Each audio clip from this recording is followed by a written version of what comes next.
was 27 years old, I left a very demanding job in management consulting for a job that was even more demanding, teaching.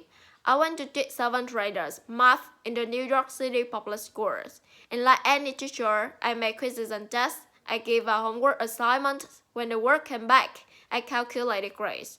What struck me was that IQ was not the only difference between my best and my worst students.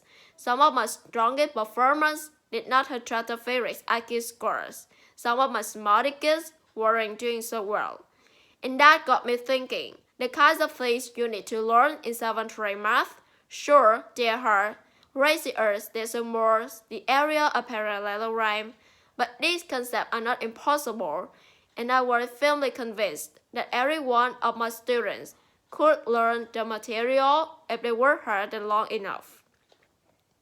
After several more years of teaching, I came to the conclusion that what we need in education is a much better understanding of students learning from a motivational perspective, from a psychological perspective.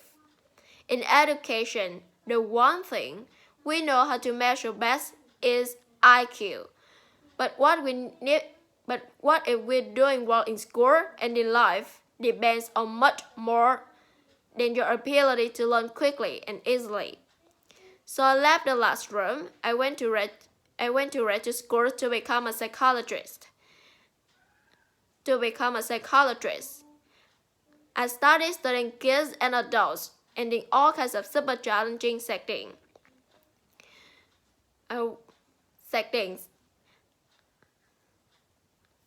And in every study, my Western words, who is successful here and why.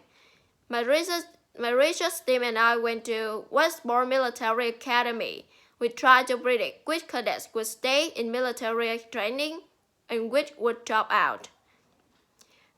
We went to the National Spelling Bee and tried to predict which children would advance farthest in competition.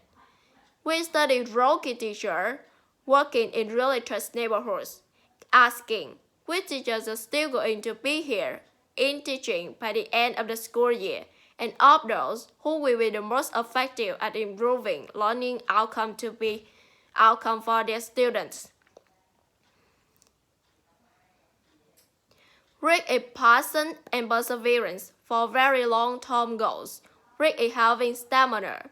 Rick is sticking with your future, day in, day out, not just for the week, not just for the month, but for years, and working really hard to make the future a reality. Rick is living life like it's a marathon, not a sprint. A few years ago, I started studying grit in the Chicago public school. I had thousands of high school juniors and take grit questionnaires and then waited around more years to see who would graduate. Turns out that readier kids were significantly more likely to graduate, even when I matched them on every characteristic I could measure, things like family income, standardized achievement test score, even how safe kids felt when they were at school. So not just as Westport or the National Spelling Bee that Rick matters, it's also in school, especially for kids at risk for dropping out. To me, the most shocking thing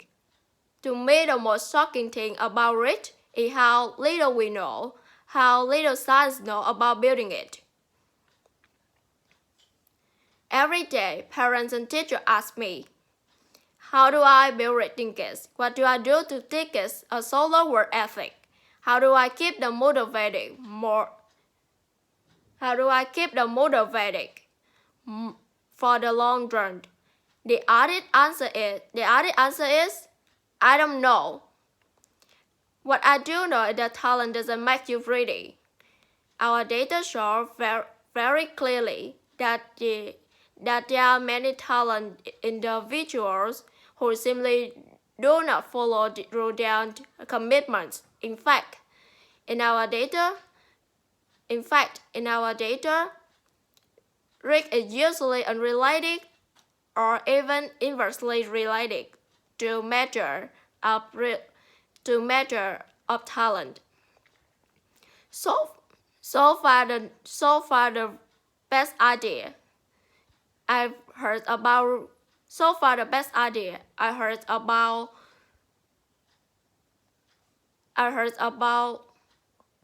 building it in kids is something called role mindset. There is an idea developed at Stanford University by Carol Weck, and it is the belief that the ability to learn is not fixed, that it can change with effort. Dr. Weck has told when kids read and learn about the brain and how it changes, enroll in reborn challenge,